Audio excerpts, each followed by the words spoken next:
Respond. Hard questions for the Hebrew Israelites. Logic over opinion and feelings at Caribbeanology. I want to give all the honor, glory, and praises to YAHAWAH, BAHASHAM, YAHAWASHI, BAHASHAM, RAWACHAA, QADASH. The Heavenly Father name is YAHAWAH, and the Heavenly Father's only begotten Son name is YAHAWASHI. Letter J did not exist 2,000 years ago, so I don't know who you're calling on. Double honors to my elders at Great Millstone, like Paul said to give to the elders in 1 Timothy, the 5th chapter. Sing honors to the elect, peace and blessings to the 1/3.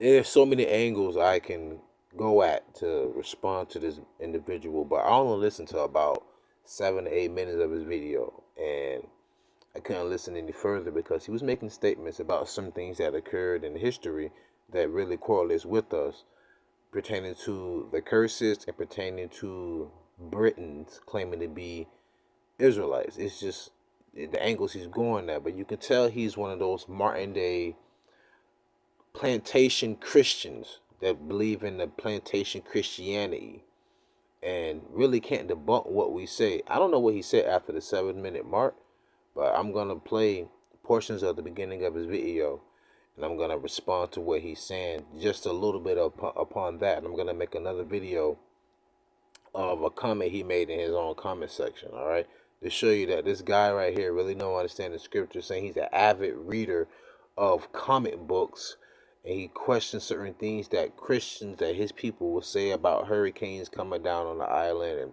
them saying it's an act of God, but he's saying, oh, but that happened after, not before. He said it's a whole bunch of theology to me, if you ask me, in dogma. But nonetheless, let's get to his video. Shalom. When I moved to New York City, I saw them up close and personal. You may have seen videos. I would see them, and for those of you who are Hebrew Israelites and you're looking in right now, which I'm sure there are quite a bit of you that might be looking in, I saw them up close and personal. Now I must admit, and I must say, I should mention that there are different groups, different sects of the Hebrew Israelite version. There's, for the record, I follow the elders and like-minded men of Great Millstone, GMS. Some of them that are rather, how should I put it, sublime, you know. They have their churches, they have their belief systems, they are more or less like in a normal church setting, and you don't really hear much about them. You know, they have their beliefs and everything. But the others that seem to be like rabble-rousers that you see in New York City on the sidewalks, yelling and screaming. As a matter of fact, I've been seeing them down here in this state where I'm at right now. I've been seeing them quite a bit, you know, on street corners, and you hear them yelling, and they're dressed in their Hebrew Israelite garb, and they have them on, and they're there, and they're basically just going at it. It's a little bit different there where I see them here because they're in a predominantly black neighborhood. But the ones in New York City, they would be down on, like, say, 34th Street, 42nd Street, different areas where there were a lot of, you know, white folks walking back and forth. And there will be occasional confrontations, some of them that you see online on YouTube, where you see them going back and forth with people who call themselves Jews, other white people. You'll see them going back and forth. So I have to be honest, I don't like your tone. And I definitely don't like how you're being disingenuous. The reason why I say that is because when you say we're rebellious out there, yes, there are different factions of Israelites. So you can't group us all together like there are different factions of Christians, right? Jehovah Wickedness, I can say. Seventh-day Evangelists, the Baptists, however you want to look at it. But you can't group all Israelite groups together like you group all Christians together. When he mentioned 34th, that's what the elders used to be at, 34th and 7th, if I'm not mistaken. So Amos 5 and 10 is more appropriate. They hate him that rebuketh in the gate, and they abhor him that speaketh uprightly. You're speaking about whether or not we sound rebellious or being rebellious. What is the message, though? You're not speaking on the message. And as for the garbs we're wearing, it's sackcloth because we're in a time of mourning. Okay? Joel 1 and 13, gird yourselves and lament, ye priests, howl. Ye ministers of the altar, come, lie all night in sackcloth. Ye ministers of my God, for the meat offering and the drink offering is withholding from the house of your God. Because we're in the time of mourning. The Lord, even the scripture says it's better to be in the house of mourning than in the house of mirth. I just want to speak on that. Now we're going to get into his questions and his assumptions. All right. Those are more or less the ones that I am somewhat addressing today, even though what I'm going to say can include all of them in terms of the belief system. So here are a couple of things that I look at and reasons why I cannot put any or attach any credibility to their belief system or movement, if that's what you want to call it. So of course, as you know, Hebrew Israelites believe that black folks, or at least some black folks, depending on which group you're speaking to, they believe that the black folks on this side of the world, who are descendants of African enslaved people, are actually descendants of the original Israelites that we read about in the Bible. Now, yes, we do claim that the so-called Negroes, that came to America on cargo slave ships are descendants of the Hebrew Israelites. And also we believe that the Spanish-speaking brothers and sisters and the Native American brothers and sisters are Hebrew Israelites. See, what you fail to realize that we all were in the slave trade. And prior to the slave trade, you had us living in the west coast of Africa. All right? Go and type in OUIDAH. It'll show you, matter of fact, the Benign Empire. It'll show you the kingdom of Judah. It'll show you Ouda, different way they wrote Judah there on the west coast of Africa. Why would they be on the west coast of Africa all the way from the other side of Africa where Israel is? Right? So, also to understand, the first bulk of the slaves came from Portugal and Spain. So who were the Jews that was expelled from Spain? Have you heard of the Moors that ruled Europe for 1,000 years? But I don't want to go that far. So let's just stick right here. Deuteronomy chapter 28, verse 64 and 68. And the Lord shall scatter thee among all people from the one end of the earth even unto the other, and there thou shalt serve other gods which neither thou nor thy fathers have known, even wood and stone. So guess what, buddy? The Hebrew Israelites will look like every person on the face of the earth. Only way you determine is to try the spirit by the spirit. And then even then, the Lord will come down and separate the sheep from the goats. Right? But the word is only for the elect anyhow. These are things you just don't understand. And if you look at this map of the triangular trade, okay, look at where all the arrows are going. All over the world. All over the world. Right? From Portugal, from Spain, from England. Another map. From all the way to India, to Asia, to Europe.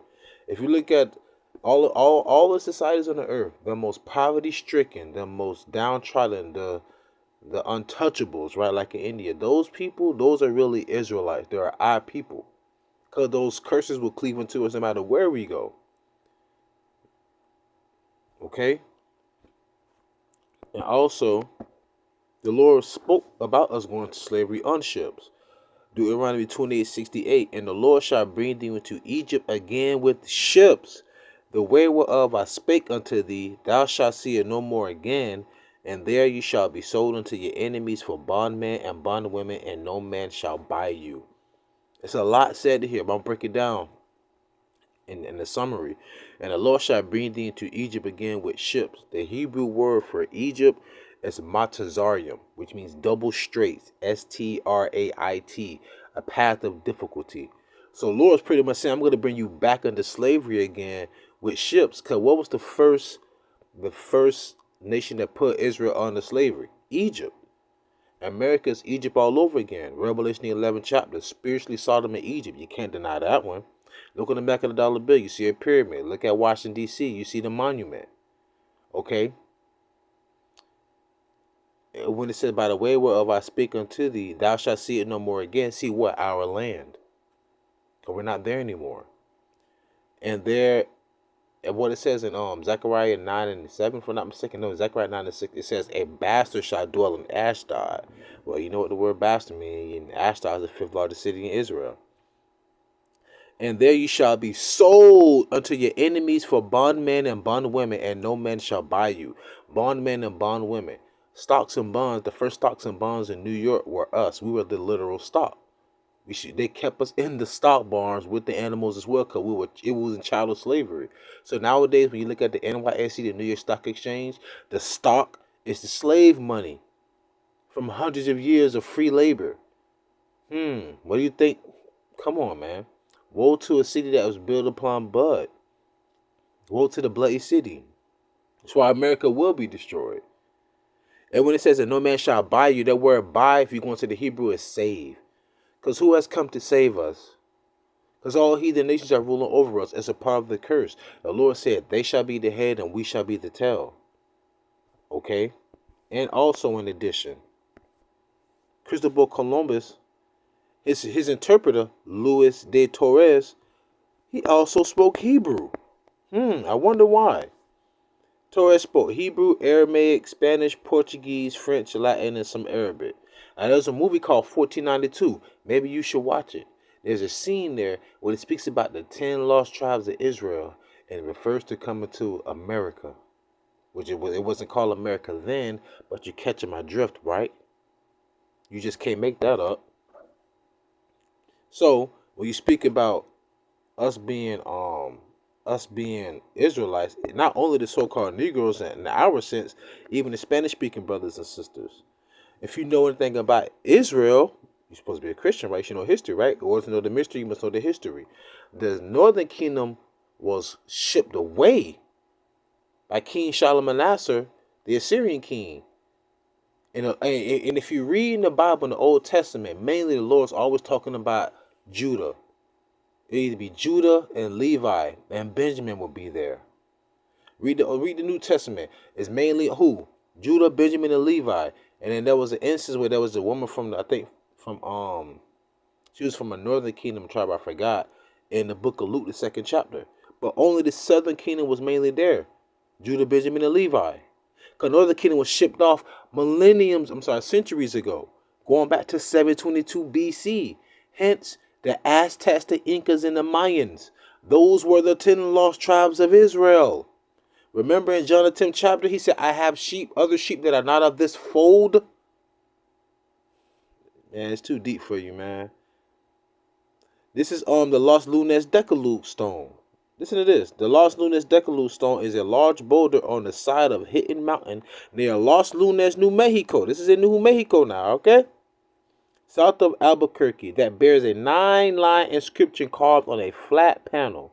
The stone is also known as the Los Lunas Mystery Stone or Commandment Rock. This is the point. The stone is controversial in that some claim the inscription is pre-Columbian and therefore proof of early Semitic contact with the Americas. Semitic? Remember Shem, right? That's really what it's saying. Shem is one of the 3 sons of Noah. What line did the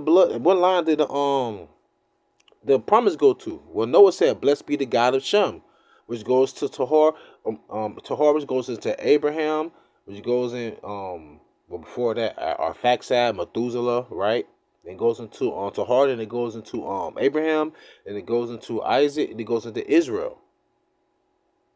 They were Shemitic.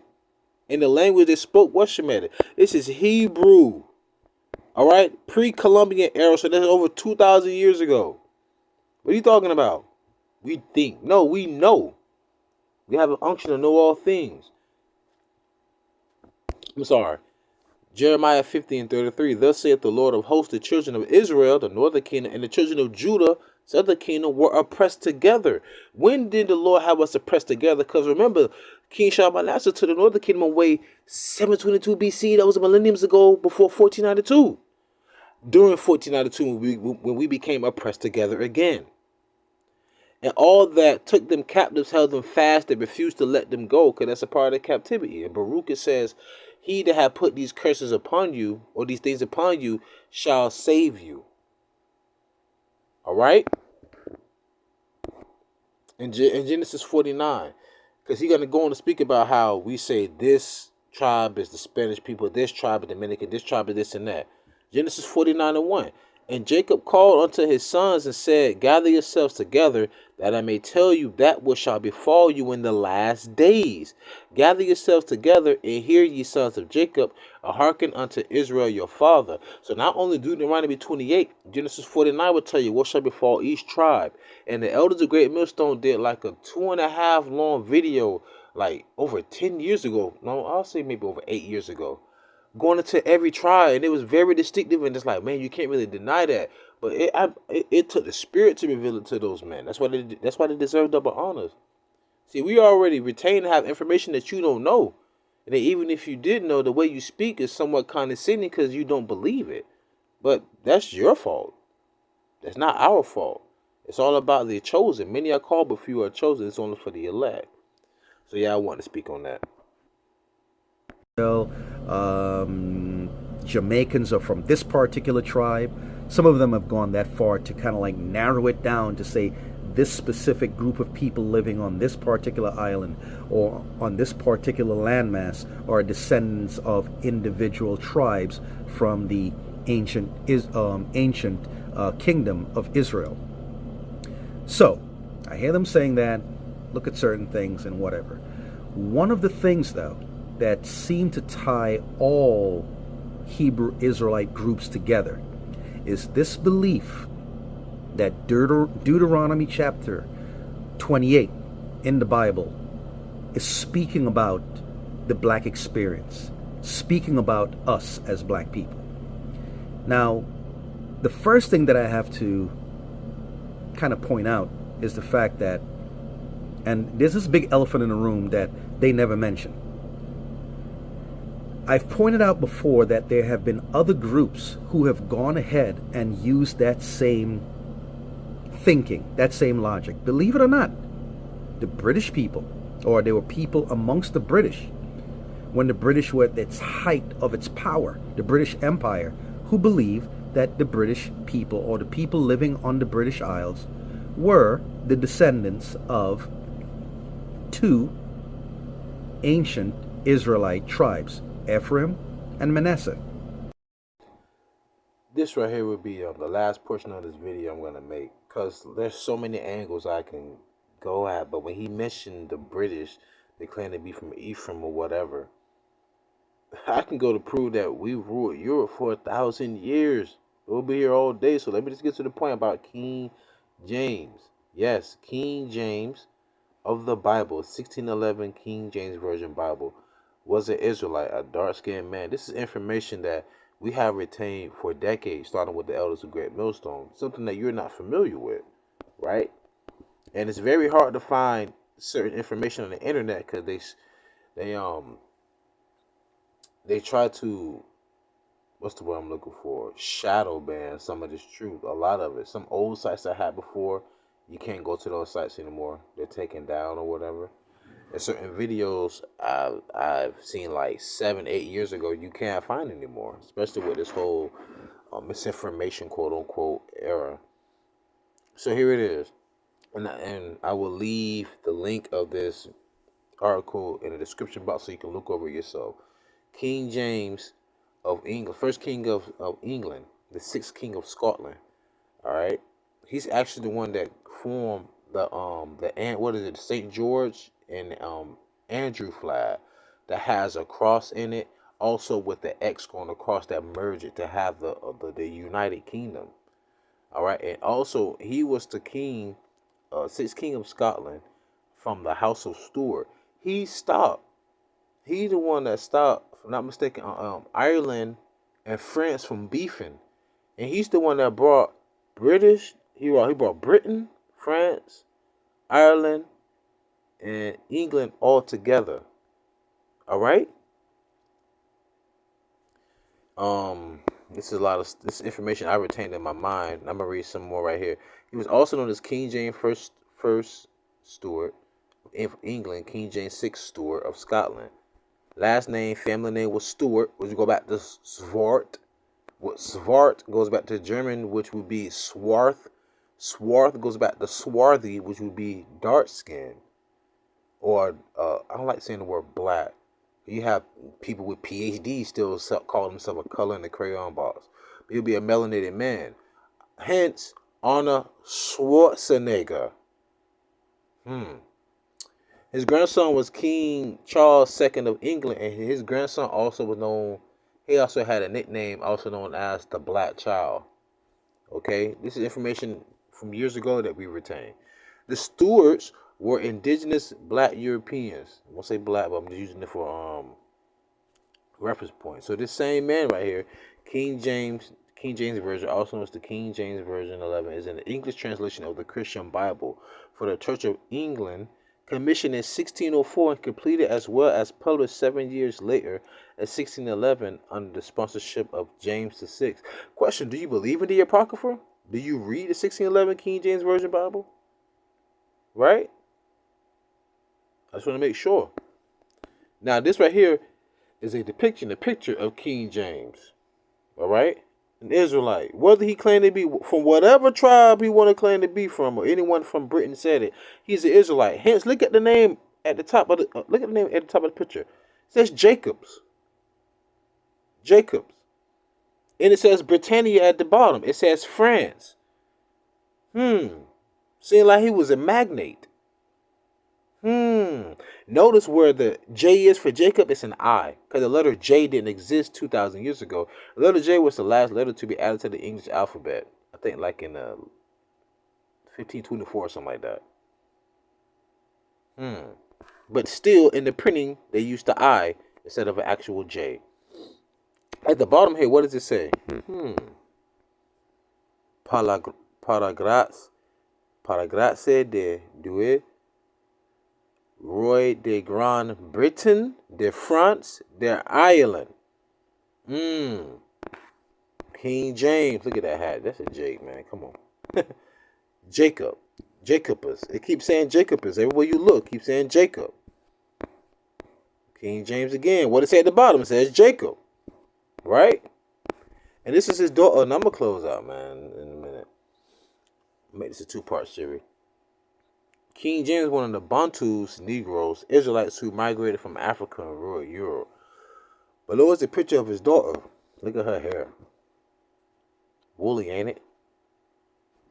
Elizabeth of Bohemia, 1596-1662, daughter of King James VI of Scotland and first of England and Ireland, Mother Anne of Denmark, the wife of Frederick V. Elector Palatine, Holy Roman Empire. Go and research the black popes of Rome during the 10th century. Okay? Because when you go back to the Holy Roman order, that's when we started ruling. Going back to Constantine. But really, like 187. Then up until the time of Constantine ruling, who was an Israelite as well. They were just known as Moors then.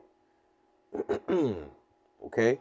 Due to her husband's short reign in Bohemia, Elizabeth is often referred to as the Winter Queen. With the demise of the Stuart dynasty in 1714, her descendants, the Hanoverian rulers, succeeded to the British throne. I'm done. See? So, I mean, and this goes back to your feelings, man. Rather than dealing with the facts and the truth, you have an opinion, which is fine, but let's see what the Lord says about opinions. Now, this is Ecclesiasticus, Sirach 3:24. For many are deceived by their own vain opinion, and an evil suspicion has overthrown their judgment. So I've given you data, facts, statistics, all of that. And majority of the time, like I said, I don't listen to the first 6-7 minutes because I'm like, he's questioning about Britain, talking about the blacks thinks that they're Israelites. It's like, I'm just going to show a little bit of history, to see where his mind is at. And I'm going to at him and see if he responds to my video. I can care less if he do or don't. But the thing is, this word is spreading like wildfire. Because he said, some of the Israelites, which he is one too, but whatever he want to believe, came down to the Caribbean and it was in the island he's in. I guess people's questioning him, thinking that he must be like the the the the grand master down there or whatever in the Bible, or someone of renown, or someone that they just really, reverence when it comes to the scriptures or whatever. And the people are starting to have questions. And what's happening in a lot of these churches and a lot of these modern day plantation Christians not have the answer questions with facts, with the scriptures, and they can't really do that. They really can't. And the beautiful thing about this, it's only for the elect. It's not for everyone. Let's get that really quick. And this is what the elders of Great Millstone put a lot of emphasis on. This is only for the elect. Everyone cannot pick up the Bible and understand it. Even so, Romans 11:5, even so then at this present time also there is a remnant according to the election of grace. So there's a remnant of Israelites who are elected. Okay? Listen here. Verse 6. And if by grace, then it is no more of works. Otherwise, grace is no more grace. But if it be of works, then it is no more grace. Otherwise, work is no more work. What does that mean? That means that we're saved by faith that's been given to us. Yes, faith without works is dead. But someone can't be saved if they only do the work and don't have faith. Because it even tells you in Hebrews the 11th chapter, it said it is impossible to serve him or to please him without faith. And faith is a gift that's given to you according to Ephesians the 2nd chapter. So I'm not blindsided. I'm not flabbergasted that he wouldn't understand. He wouldn't be the first. Like the elders be like, this isn't our first rodeo, right? Romans 11:7. What then? Israel, he's an Israelite whether he believe it or not. He still calls himself black. He sounds very poised. He sounds very educated. Like he's been, to their educations, what do you call it? Institutions of education, whatever. Still lack the knowledge, wisdom, and understanding of the scriptures, which is what was it? Theodore Roosevelt, I think he said, knowledge of the Bible is far greater than and college education. I don't know, maybe I'm wrong. Romans 11:7. What then? Israel hath not obtained that which he seeketh for, but the election hath obtained it, and the rest were blinded. My God, you're just blinded. The Lord hasn't enlightened you, hasn't awakened you. That's all that means. I'm not upset. I'm not mad. I'm actually thankful because I'm not in your position, not in your shoes. Because the Lord gave you a strong delusion.